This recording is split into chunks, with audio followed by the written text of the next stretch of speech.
या देवी सर्वभूतेषु चेतनेत्याभिधीयते नमस्तस्यै नमस्तस्यै नमस्तस्यै नमो नमः।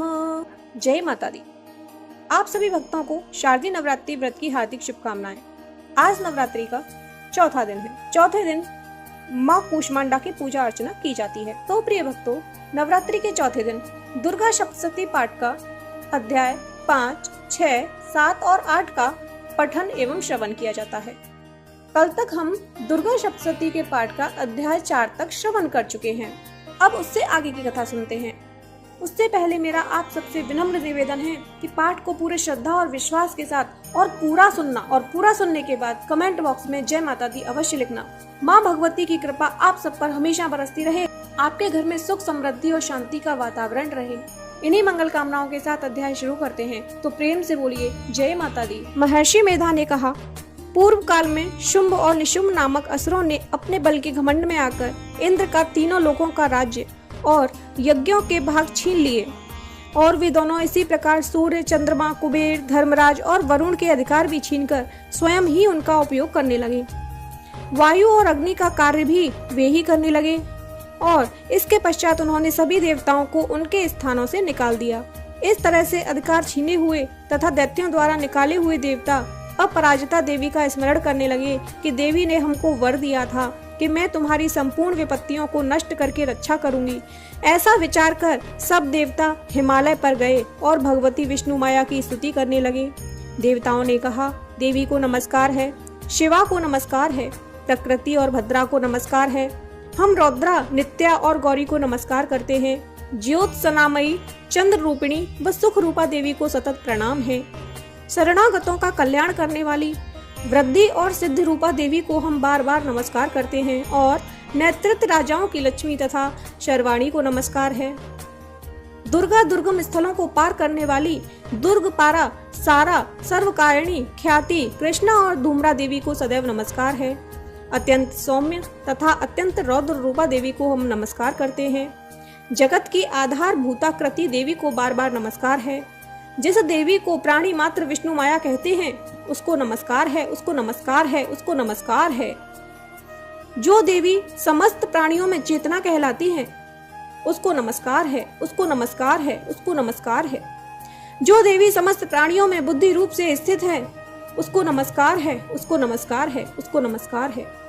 जो देवी सब प्राणियों में निद्रा रूप से स्थित है उसको नमस्कार है, उसको नमस्कार है, उसको नमस्कार है।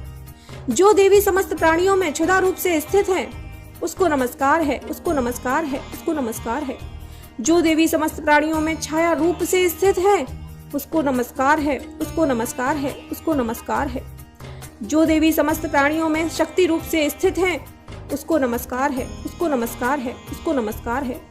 जो देवी समस्त प्राणियों में तृष्णा रूप से स्थित है उसको नमस्कार है, उसको नमस्कार है, उसको नमस्कार है। जो देवी समस्त प्राणियों में क्षमा रूप से स्थित है उसको नमस्कार है, उसको नमस्कार है, उसको नमस्कार है। जो देवी सभी प्राणियों में जाति रूप से स्थित है उसको नमस्कार है, उसको नमस्कार है, उसको नमस्कार है। जो देवी समस्त प्राणियों में लज्जा रूप से स्थित है उसको नमस्कार है, उसको नमस्कार है, उसको नमस्कार है। जो देवी सभी प्राणियों में शांति रूप से स्थित है उसको नमस्कार है, उसको नमस्कार है, उसको नमस्कार है। जो देवी समस्त प्राणियों में श्रद्धा रूप से स्थित है उसको नमस्कार है, उसको नमस्कार है, उसको नमस्कार है। जो देवी समस्त प्राणियों में कांत रूप से स्थित है उसको नमस्कार है, उसको नमस्कार है, उसको नमस्कार है। जो देवी समस्त प्राणियों में लक्ष्मी रूप में स्थित है उसको नमस्कार है, उसको नमस्कार है, उसको नमस्कार है। जो देवी सभी प्राणियों में वृत्ति रूप से स्थित है उसको नमस्कार है, उसको नमस्कार है, उसको नमस्कार है। जो देवी सभी प्राणियों में स्मृत रूप से स्थित है उसको नमस्कार है, उसको नमस्कार है, उसको नमस्कार है। जो देवी समस्त प्राणियों में दया रूप से स्थित है उसको नमस्कार है, उसको नमस्कार है, उसको नमस्कार है। जो देवी समस्त प्राणियों में तुष्ट रूप से स्थित है उसको नमस्कार है, उसको नमस्कार है, उसको नमस्कार है। जो देवी समस्त प्राणियों में मात्र रूप से स्थित है उसको नमस्कार है, उसको नमस्कार है, उसको नमस्कार है। जो देवी सभी प्राणियों में भ्रांत रूप से स्थित है उसको नमस्कार है, उसको नमस्कार है, उसको नमस्कार है। जो देवी समस्त प्राणियों में नित्य व्याप्त रहती है उसको बार बार नमस्कार है। जो देवी चैतन्य रूप से इस संपूर्ण संसार को व्याप्त करके स्थित है, उसको नमस्कार है, उसको नमस्कार है, उसको नमस्कार है। पूर्व काल में देवताओं ने अपने अभीष्ट फल पाने के लिए जिसकी स्तुति की और देवराज इंद्र ने बहुत दिनों तक जिनकी सेवा की, वह कल्याण की साधना भूता ईश्वरी हमारा कल्याण और मंगल करे तथा सारी विपत्तियों का नाश कर डाले। दैत्यों के सताए हुए हम समस्त देवता उस परमेश्वरी को इस समय नमस्कार करते हैं तथा जो भक्ति पूर्वक स्मरण किए जाने पर तुरंत ही सारी विपत्तियों का नाश कर देती हैं, वह जगदम्बा इस समय भी हमारे संकटों को दूर करें।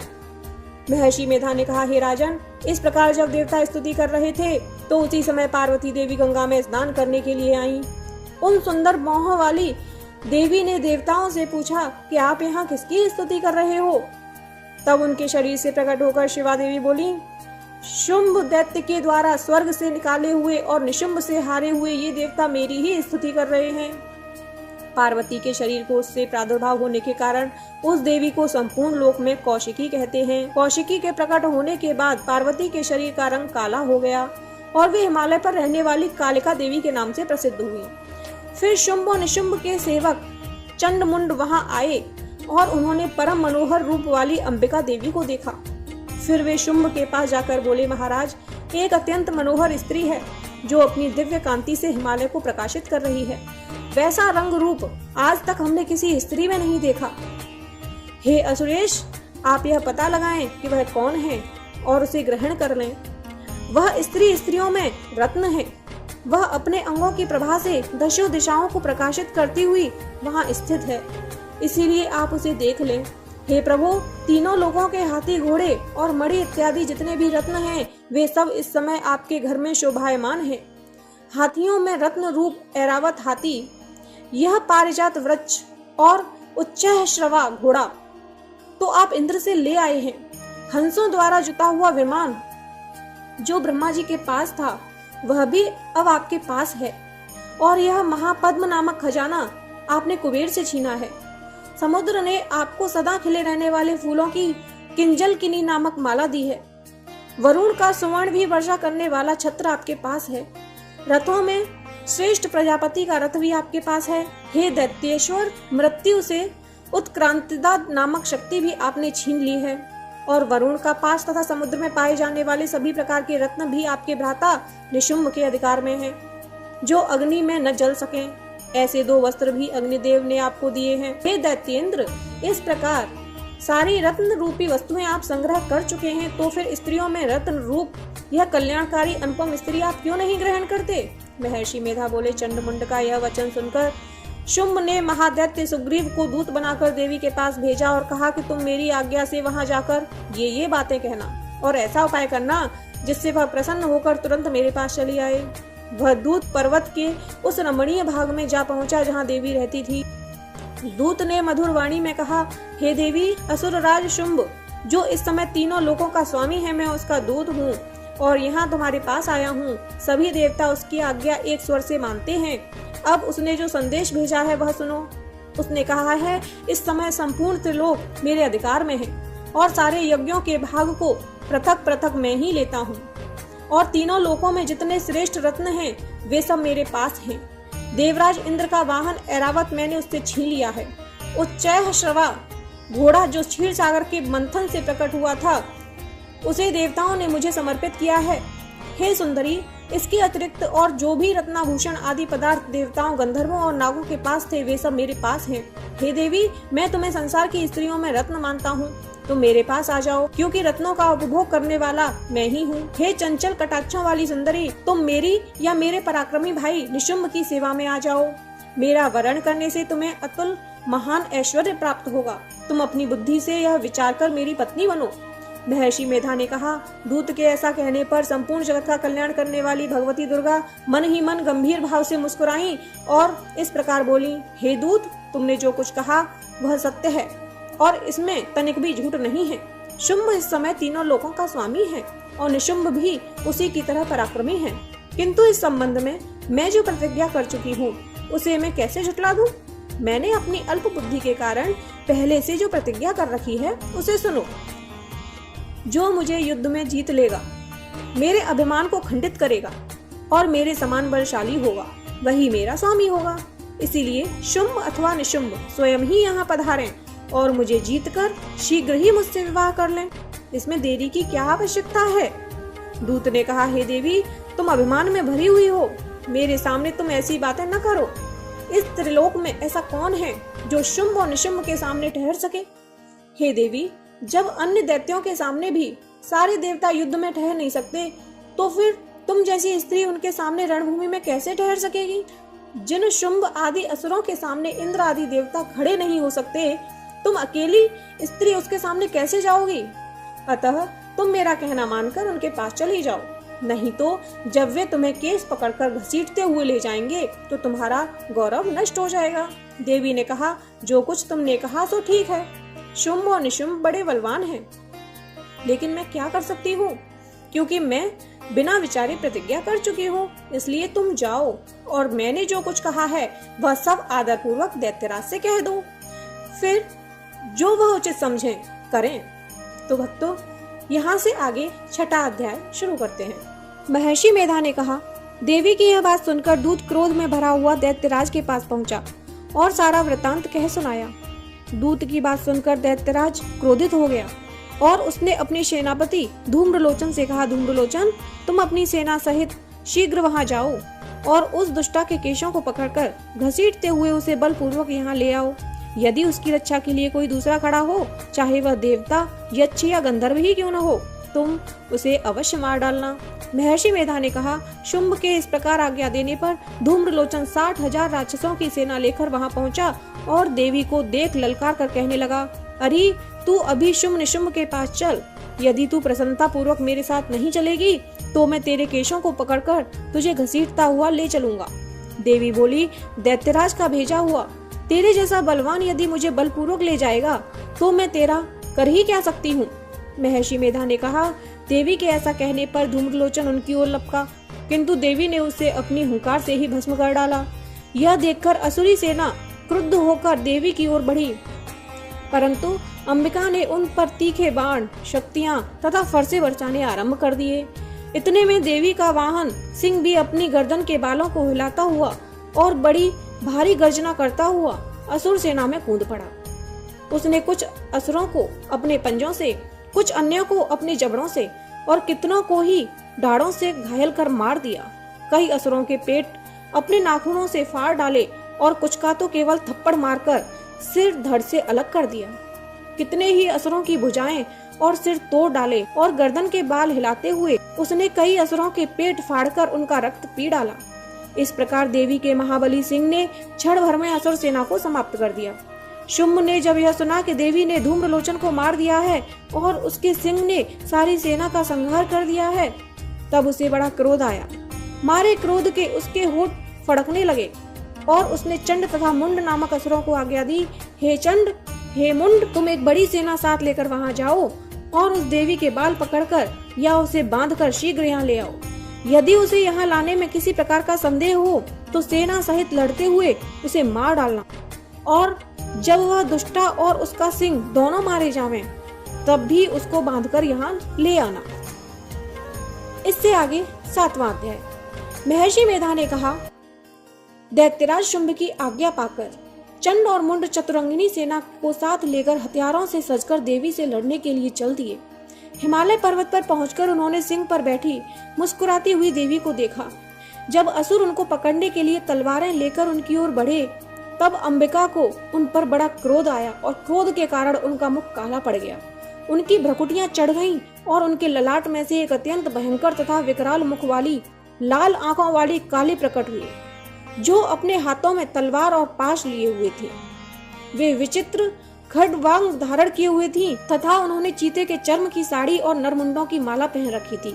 उनका मांस सूखा हुआ था और शरीर केवल हड्डियों का ढांचा था, और वे भयंकर शब्द से सारी दिशाओं को गुंजा रही थी। वे असुर सेना पर टूट पड़ी और दैत्यों का भक्षण करने लगी। वे पार्श्व रक्षकों, अंकुशधारी महावतों, योद्धाओं और घंटा सहित हाथियों को एक ही हाथ से पकड़कर अपने मुंह में डाल रही थी, और इसी प्रकार वे घोड़े, रथों, सारथियों व रथों में बैठे हुए सैनिकों को मुंह में डालकर भयानक रूप से चबा रही थी। किसी के केश पकड़कर, किसी का गला दबाकर, किसी को पैरों से कुचलकर और किसी असुर को छाती से मसलकर मार रही थी। वे दैत्यों के छोड़े हुए बड़े बड़े अस्त्र शस्त्रों को मुंह में पकड़ लेती और क्रोध में भरकर उनको दांतों से पीस देती थीं। उन्होंने कई बड़े बड़े असुर भक्षण कर डाले, कितनों ही को रौंद डाला और कितनों को मार भगाया, कितनों को उसने तलवार से काट डाला, कितनों को ही अपने दांतों से कुचल दिया। और इस प्रकार से देवी ने क्षण भर में संपूर्ण दैत्य सेना को नष्ट कर दिया। यह देखकर महापराक्रमी चंड काली देवी की ओर दौड़ा और महादैत्य मुंड ने भी देवी पर अपने भयानक बाणों की वर्षा आरंभ कर दी और हजारों चक्र उस पर छोड़े। उस समय वे चमकते हुए बाण व चक्र देवी के मुख में प्रविष्ट होते हुए इस प्रकार दिखाई दे रहे थे, जैसे मानो बहुत से सूर्य मेघों की घटा में प्रविष्ट हो रहे हों। इसके पश्चात भयंकर गर्जन के साथ काली ने अत्यंत क्रोध में भरकर विकट अट्टहास किया। उसका भयंकर मुख देखा नहीं जाता था, उसके मुख में श्वेत दांतों की पंक्ति चमक रही थी। फिर उसने तलवार हाथ में लेकर हम शब्द का उच्चारण करते हुए चंड के ऊपर आक्रमण किया और उसके केश पकड़कर तलवार से उसका सिर काटकर अलग कर दिया। चंड को मरा हुआ देखकर मुंड देवी की ओर लपका, परंतु देवी ने क्रोध में भरकर उसे भी अपनी तलवार से यमलोक पहुंचा दिया। चंड और मुंड को मरा हुआ देखकर बाकी बची हुई असुर सेना वहां से भाग गई। इसके पश्चात काली ने चंड और मुंड के कटे हुए सिरों को हाथ में लिया और चंडिका के पास जाकर प्रचंड अट्टहास करते हुए कहने लगी, हे देवी, चंड मुंड नामक 2 महादैत्यों को मारकर मैंने तुम्हारी भेंट कर दिया है। अब शुंभ और निशुंभ का वध तुम्हें स्वयं ही करना है। महर्षि मेधा ने कहा, वहां लाए हुए चंड और मुंड के सिरों को देखकर कल्याणमयी देवी चंडी ने काली से मधुर वाणी में कहा, हे देवी, तुम चंड और मुंड को मेरे पास लेकर आई हो, अतः संसार में चामुंडा के नाम से तुम्हारी ख्याति होगी। बोलो चामुंडा मैया की जय। प्रिय भक्तों, यहाँ से आगे 8वां अध्याय। महर्षि मेधा ने कहा, चंड और मुंड नामक असुरों के मारे जाने से और बहुत सी सेना के नष्ट हो जाने से दैत्यों के प्रतापी राजा शुंभ ने क्रोध में भरकर अपनी सेना को युद्ध के लिए तैयार होने की आज्ञा दी। उसने कहा, अब युधायुध नामक 86 असुर सेनापति अपनी सेनाओं के साथ युद्ध के लिए जाएं और कम्बु नामक 84 सेना नायक भी युद्ध के लिए निकलें। कोट वीर नामक 50 सेनापति और धौम्र कुल नाम के 100 सेनापति सेना सहित प्रस्थान करें। कालक, दौहृदय, मौर्य और कालकेय ये दैत्य भी मेरी आज्ञा से तैयार होकर युद्ध के लिए कूच करें। भयानक शासन करने वाला असुरों का राजा शुंभ इस प्रकार आज्ञा देकर बहुत बड़ी सेना के साथ युद्ध के लिए चला। उसकी भयंकर सेना को अपनी ओर आता देखकर चंडिका ने अपने धनुष की टंकार से पृथ्वी और आकाश के बीच का भाग गुंजा दिया। हे राजन, इसके पश्चात देवी के सिंह ने भी जोर जोर से दहाड़ना आरंभ कर दिया और अंबिका के घंटे के शब्दों ने उस ध्वनि को और भयंकर बना दिया। धनुष की टंकार, सिंह की दहाड़ और घंटे के शब्द से सारी दिशाएं गूंज उठी और इसके साथ ही देवी ने अपने मुख को और भी भयानक बना लिया। ऐसे भयंकर शब्द को सुनकर असुर सेना ने देवी तथा सिंह को चारों ओर से घेर लिया। हे राजन, उस समय दैत्यों के विनाश के लिए और देवताओं के अभ्युदय के लिए ब्रह्मा, शिव, कार्तिकेय, विष्णु तथा इंद्र आदि देवों की शक्तियां जो अत्यंत पराक्रम और बल से संपन्न थी, उनके शरीर से निकलकर उसी रूप में चंडिका देवी के पास गईं। जिस देवता का जैसा रूप था, जैसी वेशभूषा थी और जैसा वाहन था, वैसे ही रूप, वेशभूषा और वाहन से संपन्न होकर उन देवताओं की शक्तियां दैत्यों से युद्ध करने के लिए आईं। सर्वप्रथम हंस युक्त विमान में बैठकर और रुद्राक्ष की माला तथा कमंडलू धारण करके ब्रह्मा जी की शक्ति ब्रह्माणी आई। फिर वृषभ पर सवार होकर हाथ में त्रिशूल लेकर महानाग का कंकण पहनकर और मस्तक में चंद्र रेखा से भूषित होकर भगवान शंकर की शक्ति माहेश्वरी आई। मोर पर आरूढ़ होकर और हाथ में शक्ति लिए दैत्यों से युद्ध करने के लिए कार्तिकेय जी की शक्ति रूपा जगदम्बिका उन्हीं का रूप धारण करके आई। इसी प्रकार भगवान विष्णु की शक्ति गरुड़ पर सवार होकर शंख, चक्र, शांग, धनुष, गदा तथा खड्ग हाथ में लिए हुए आई। श्री हरि की शक्ति वाराही वाराह का शरीर धारण करके आई और नृसिंह के समान शरीर धारण करके उनकी शक्ति नारसिंगी भी आई। उसकी गर्दन के बालों के झटकों से आकाश के तारे टूट पड़ते थे। इसी प्रकार देवराज इंद्र की शक्ति ऐन्द्री भी हाथ में वज्र लेकर और ऐरावत के ऊपर सवार होकर आई। उसके भी सहस्र नेत्र थे। इसके पश्चात इन देव शक्तियों से घिरे हुए भगवान महादेव ने चंडिका से कहा, मेरी प्रसन्नता के लिए तुम शीघ्र ही इन असुरों को मार दो। फिर देवी के शरीर में से अत्यंत भयानक रूप वाली और सैकड़ों गीदड़ियों के समान आवाज करने वाली चंडिका शक्ति प्रकट हुई। उस अपराजिता देवी ने धूमिल जटा वाले भगवान महादेव जी से कहा, हे प्रभु, आप मेरी ओर से दूत बनकर शुंभ और निशुंभ के पास जाइए और उन अत्यंत गर्वीले असुरों से कहिए तथा उनके अतिरिक्त और भी जो असुर वहां युद्ध करने के लिए उपस्थित हो उनसे भी कहिए कि हे दैत्यो, यदि तुम जीवित रहना चाहते हो तो त्रिलोक का राज्य इंद्र को सौंप दो। देवताओं को उनका यज्ञ भाग मिलना आरंभ हो जाए और तुम पाताल को लौट जाओ। किंतु यदि बल के घमंड से तुम्हारी लड़ने की इच्छा हो तो फिर आ जाओ, तुम्हारे मांस से मेरी योगिनियां तृप्त होंगी। चूंकि उस देवी ने भगवान शिव को दूत के कार्य में नियुक्त किया था, इसीलिए वे संसार में शिव दूती के नाम से विख्यात हुई। भगवान शिव से देवी का संदेश पाकर वे दैत्य क्रोध में भर गए और जिस स्थान पर देवी विराजमान थी वहां पहुंचकर उन पर बाणों, शक्तियों आदि की वर्षा करने लगे। देवी ने उनके फेंके हुए बाणों, शक्तियों, त्रिशूल और फरसों को अपने बाणों से काट डाला और काली देवी उस देवी के आगे खड़ी होकर शत्रुओं को त्रिशूल के प्रहार से विदीर्ण करने लगी और खड्डवांग को कुचलने लगी।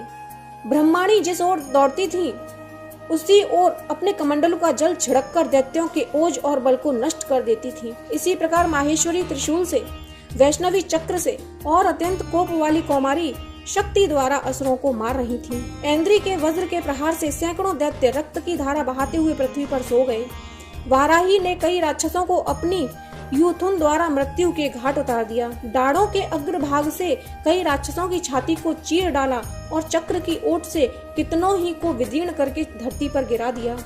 बड़े बड़े दैत्यों को नारसिंगी अपने नखों से विदीर्ण करके भक्षण कर रही थी और सिंहनाद से दशों दिशाओं को गुंजाती हुई रणभूमि में विचर रही थी। शिवदूती के प्रचंड अट्टहास से कितने ही असुर भयभीत होकर पृथ्वी पर गिर पड़े और उनके गिरते ही उसने उन्हें अपना ग्रास बना लिया।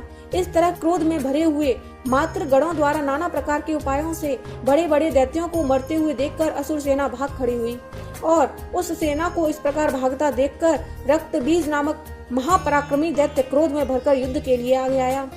उसके शरीर से रक्त की बूंदें जैसे ही पृथ्वी पर गिरती थीं, तुरंत वैसे ही शरीर वाला वैसा ही शक्तिशाली दैत्य पृथ्वी पर उत्पन्न हो जाता था। रक्तबीज गदा हाथ में लेकर ऐन्द्री के साथ युद्ध करने लगा। जब ऐन्द्री शक्ति ने अपने वज्र से उस पर प्रहार किया तो घायल होने के कारण उसके शरीर से बहुत सा रक्त बहने लगा और उसकी प्रत्येक बूंद से उसके समान रूप वाले तथा बलशाली अनेकों दैत्य भयंकर रूप में प्रकट हो गए। वे सभी दैत्य रक्त बीज के समान ही बलवान और तेज वाले थे। रक्त से उत्पन्न हुए वे दैत्य भी भयंकर अस्त्र शस्त्र लेकर देवियों के साथ लड़ने लगे। जब फिर ऐन्द्री के वज्र प्रहार से उसके मस्तक पर चोट लगी और रक्त बहने लगा तो उससे हजारों पुरुष उत्पन्न हो गए। वैष्णवी ने चक्र से और ऐन्द्री ने गदा से रक्तबीज पर प्रहार किया। वैष्णवी के चक्र से घायल होने पर उसके शरीर से जो रक्त बहा उससे हजारों महादैत्य उत्पन्न हुए जिनके द्वारा संपूर्ण जगत व्याप्त हो गया। कौमारी ने शक्ति से, वाराही ने खड़ग से और माहेश्वरी ने त्रिशूल से उसे घायल किया। इस प्रकार क्रोध में भरकर उस महादैत्य ने सभी मात्र शक्तियों पर पृथक पृथक गदा से प्रहार किया और माताओं ने शक्ति तथा शूल इत्यादि से उसको जो बार बार घायल किया, उससे रक्त की धारा पृथ्वी पर गिरने से सैकड़ों असुर उत्पन्न हुए। इस प्रकार उस रक्तबीज के रक्त से उत्पन्न हुए दैत्यों से संपूर्ण जगत व्याप्त हो गया, जिससे देवता भयभीत हो गए। देवताओं को भयभीत देखकर चंडिका ने काली से कहा, हे चामुंडे, तुम अपने मुख को और फैलाओ तथा मेरे शस्त्रघात से उत्पन्न हुए रक्त बिंदुओं और रक्त बिंदुओं से उत्पन्न हुए महादैत्यों को तुम अपने इस मुख से भक्षण करती जाओ। इस प्रकार रक्त बिंदुओं से उत्पन्न हुए महादैत्यों का भक्षण करती हुई तुम रणभूमि में विचरो। इस प्रकार रक्त क्षीण होने के कारण यह दैत्य स्वयं ही नष्ट हो जाएगा और तुम्हारे भक्षण करने के कारण अन्य दैत्य उत्पन्न नहीं हो सकेंगे। काली से इस प्रकार कहकर चंडिका देवी ने रक्त बीज पर अपने त्रिशूल से प्रहार किया और काली ने अपने मुख में उसका रक्त ले लिया। तब उसने गदा से चंडिका पर आघात किया। आघात से चंडिका को तनिक भी कष्ट नहीं हुआ, किंतु रक्त बीज के घायल शरीर से बहुत सा रक्त बहने लगा। उस रक्त के गिरने के साथ ही काली ने उसको अपने मुख में ले लिया। काली के मुख में उस रक्त से जो महादैत्य उत्पन्न हुए उन्हें भी वह चट कर गईं और रक्त को पीती गईं। तदनंतर देवी चंडिका ने रक्त बीज को, जिसका कि रक्त काली ने पी लिया था, वज्र, बाण, खड़ग तथा ऋषि इत्यादि से मार डाला। हे राजन, अनेक प्रकार के शस्त्रों से मारा हुआ और रक्त से वंचित वह महादैत्य रक्त बीज पृथ्वी पर गिर पड़ा। हे नरेश्वर, उसके गिरने पर देवता अत्यंत प्रसन्न हुए और माताएं उन असुरों का रक्तपान करके उद्धत होकर नृत्य करने लगीं। तो प्रिय भक्तों, दुर्गा सप्तशती पाठ का 8वां अध्याय यहाँ समाप्त होता है। इससे आगे की कथा का श्रवण कल करेंगे। जय माता दी।